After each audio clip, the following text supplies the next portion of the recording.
Good evening, Catholic world. This is Catholicism Lost, episode 12. I wanted to make a correction. Last week I was named the exorcist priest Father Rippinger, but it's actually Father Ripperger. It's kind of hard to say, but it's Ripperger. He's the one I like. Who you got to check out. He has a lot of videos online. Very good, knows a lot, exorcist.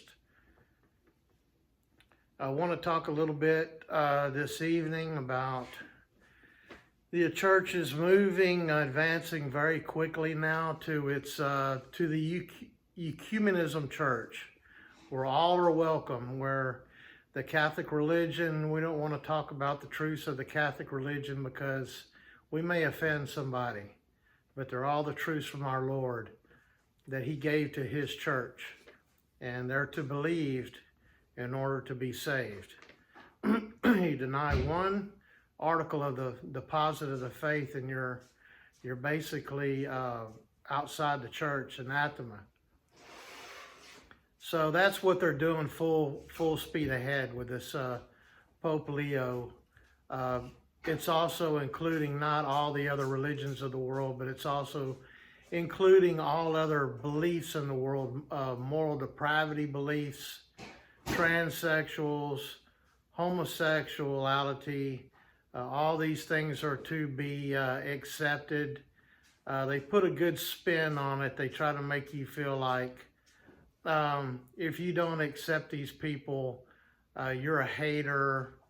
It's a hate crime. You're a homophobe, all this stuff, which all is absolutely furthest from the truth. We want everyone to be saved, so did our Lord Jesus Christ. But people pick their own paths of their own doing. And these people are doing that. And it has nothing to do with hate, but a lot of this is terrible crimes. We do hate the sin. We really do. We're supposed to hate lies, heresy, and sin, because that goes against the truth of our Lord Jesus Christ.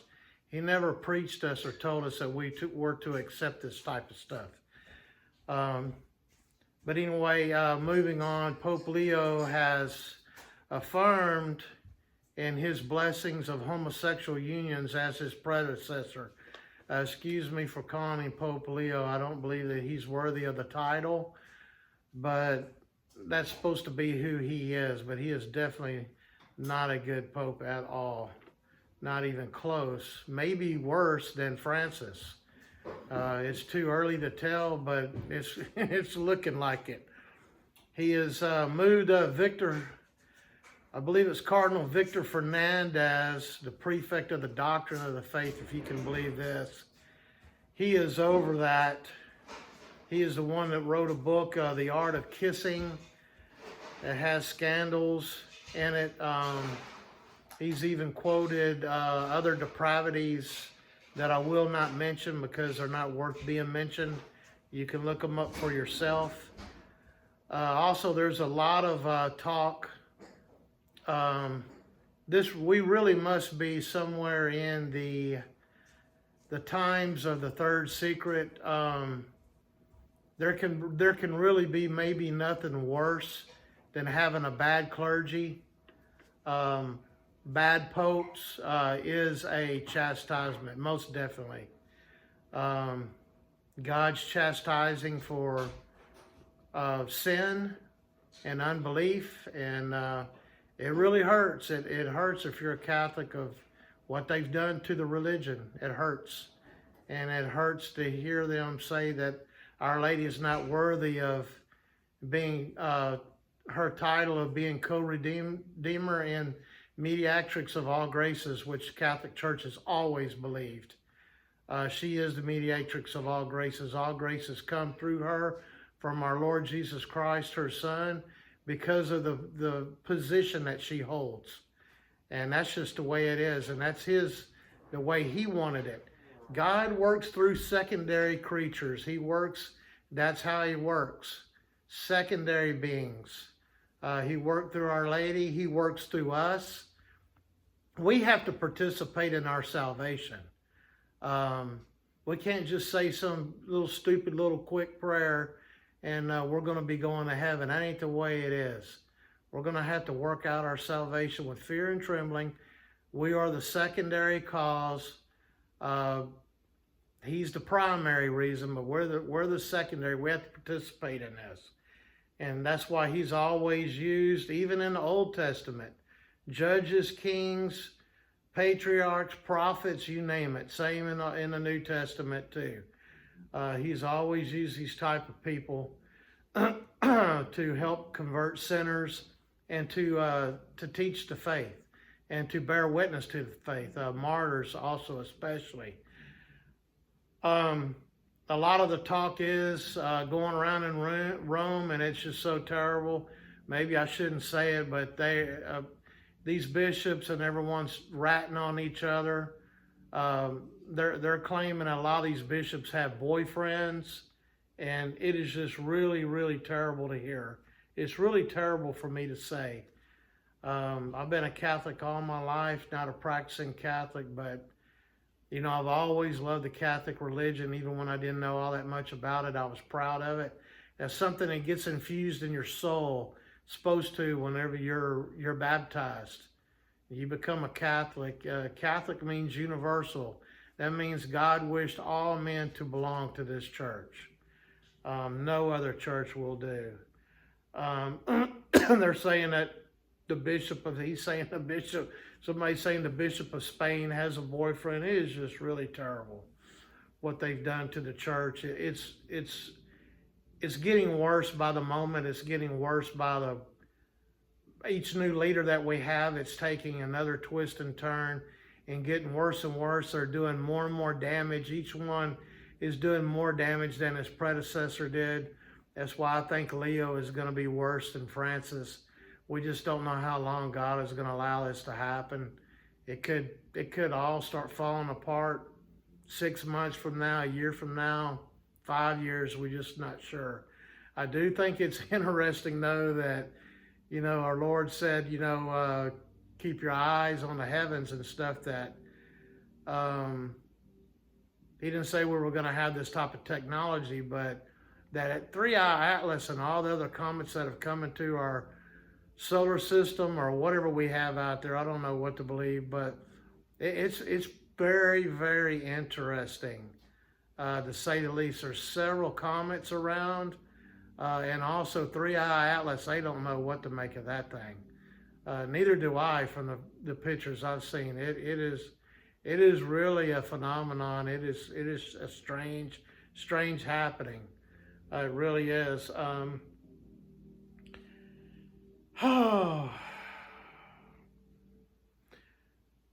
Like I touched on earlier about Leo wanting to give these blessings to these homosexual couples, that is just so terrible when you think about it. I mean, it is unbelievable that we are at this point in history where, if you would have told me 20 years ago or even 15 years ago, before Francis, that this was going to happen, I would not have believed you. I think my uncle one time, he had even mentioned something like this. It was a little harsher, futuristic thing that he was saying would happen, but he said something about one of these days we're going to have a queer pope. And I tell you what, the way things are going, God forbid. I mean, I don't think he could be a pope. I'm pretty sure heretics can't be either. I really don't know what's going on. I just follow the ones that know more than me. I just follow them. I have my opinions on some things. It's just so crazy. I would have never believed it. I mean, he said that, and I'll tell him, nah, I don't think he'll ever get that bad. God won't allow it. But as time goes on, I'm thinking I may have to kind of not really eat my words, but reconsider the possibility of this. I mean, golly, this Victor Fernandez over the doctrine of the faith. I mean, he's like, that makes you one of the highest in the church. I mean, it's crazy, and he's a weirdo. Go check out some of the stuff that he said, if you don't believe me, and has written about. It is shameful, shameful. He's definitely excommunicated from the church. All these people, a lot of them are excommunicated. Like I've said before, that I don't even know how they're in the church. I don't believe very many of them had a true calling at all. I don't know how they could have, unless they just got totally,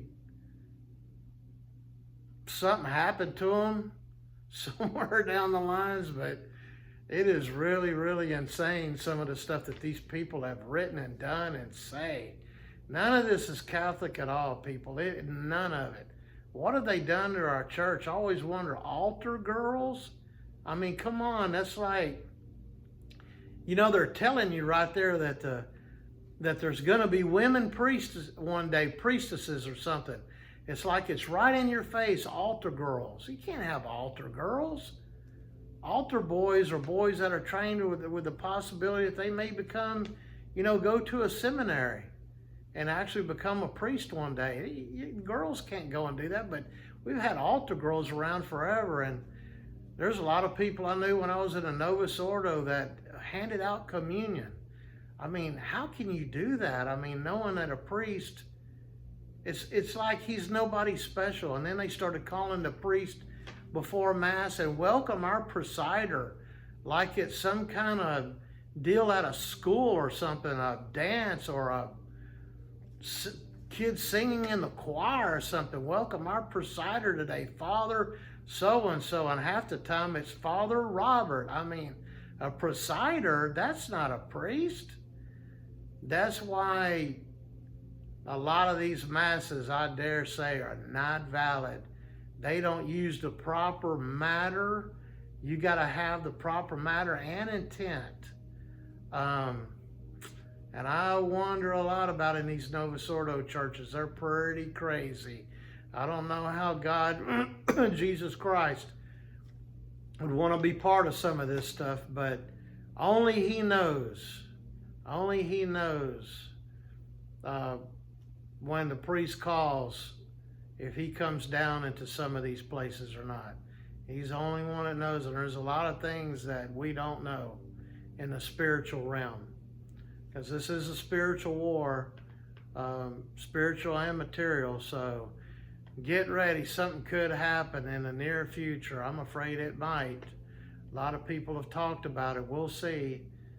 Jesus could come at any moment, but He may not be coming for another 50, 60, 100 years. We just don't know. The claimants of the Immaculate Heart of Mary, say you're Immaculata all the time too. Say that prayer. Get enrolled in the Immaculata, which is the Army of Mary. Get enrolled in that. It is really neat. One of the priests we had a lot of us, my whole family, almost all of us were enrolled in the Immaculata. And it is really good. And you're supposed to say the prayer every day when you think about it. I say it almost every day, pretty close to every day. It's really a neat prayer to say. There's so much structure to the Catholic Church. The Protestants, I hate to tell them, man, they have missed out on so much. Catholic Church is just such an awesome religion. With all our structured prayers and all the stuff that we got, our sacraments, where you receive supernatural grace, divine grace. That's what I want to touch on right now. I got off track here about Leo and these homosexual blessings. When a priest blesses you during Mass, and if you ask for his blessing or he blesses an object, it is like he's in the how do you want to say it, persona Christi, even, especially when he does the Mass, but also outside of that, he's another Christ. And we know that they're not perfect, they're like us, but that, they're our spiritual fathers.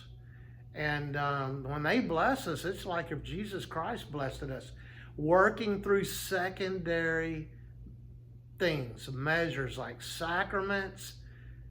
You read the Bible where Jesus, he just didn't say, voila, you can hear. Remember he took the dirt and spit in it. You know, he did things and rubbed it in the deaf man's ears. I mean, he always worked through secondary means as a sign to relate to us. Like the Mass, the bread and the wine, those are secondary things too, that he works through that to us. And I hate to tell you Protestants, man, that's all true. He's definitely in that consecrated host and in the wine too that the priest drinks at the altar. He wasn't no sissy God when he came here. If he was a pillar of fire and a cloud of smoke for the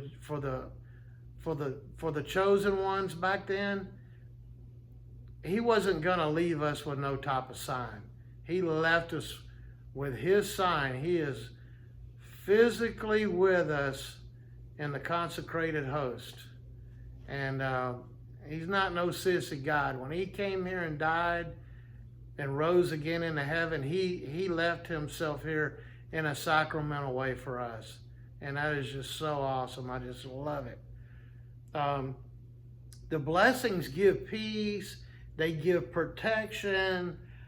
They invoke God's favor. How can he have favor on a homosexual union? Ain't happening. Dead set against that. It can't happen.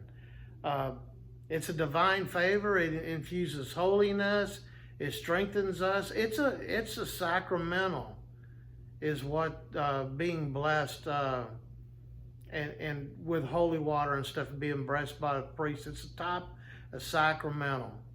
And you know, Asper's, you know, before Mass, where he blesses us with holy water during the high Mass and stuff. It's so neat. And the blessings are also for us to invoke the service of God in what we do in life. And I just don't think that so-called Pope, how can he think that homosexuality is a good thing? I don't understand. It makes no sense at all. This stuff is just getting wild. It just really is. And there's homosexuals all over the place in all walks of life, all businesses, everywhere you go, they're there. They're just everywhere. And man, I'll be quite honest. I just don't like to be around them. I just really don't. Don't hate them, just don't like to be around them. It's like bad company. Don't like to be around bad company anymore. Makes me feel funny. But anyway, that may be all I'm going to touch on tonight. It's been 18 minutes. Just wanted to go over some of that stuff. It's Monday. I missed yesterday. I was just too wore out from Saturday. I just couldn't get on here and do this today. But anyway, pray for these people that are in the hierarchy of the church. Pray for your priest. And if you're not anywhere near a true traditional Mass, get to one. Get to where you can at least go once a month to be around the atmosphere and everything. It'll change you. It really will. It's you know, don't eat meat on Friday. Try to follow all the old ways the most that you can. It's really beneficial. Do those things for all the ones that aren't doing them. That's what I tell people. Oh, well, it's not mandatory by the church anymore. Well, you know, I think that they've missed the ship. I think in our traditional priests, they tell us the same thing, but they say that you should do these traditional abstaining and fasting. We're coming up on Christmas Eve. We should do that before Christ comes in our midst on Christmas Day. We should fast and abstain the evening before on Christmas Eve and stuff like that. It makes our religion worth something. Look, man, don't let the Muslims put us to shame. They kill people for their religion. They're nut jobs, and they go way overboard. But they the call to prayer they do all day long, and their Ramadan and everything, it's all for naught. But even though it's all for naught, they do it, and we have the true faith and the true religion and the true God. What do we do? We should look at it like that. What are we doing? It's not a flat line religion that we're in. Religion means you offer a sacrifice, somewhat. I just get so sick looking around in my town. We got one of those New Hope places around. I'll call it No Hope. Those places are just so terrible. They're absolutely useless, and they can't save you. They just absolutely give you nothing. Like I said, no hope. But anyway, that's all for tonight. Pray for the leaders of the church, and especially pray for these traditional priests who are, they're really being persecuted.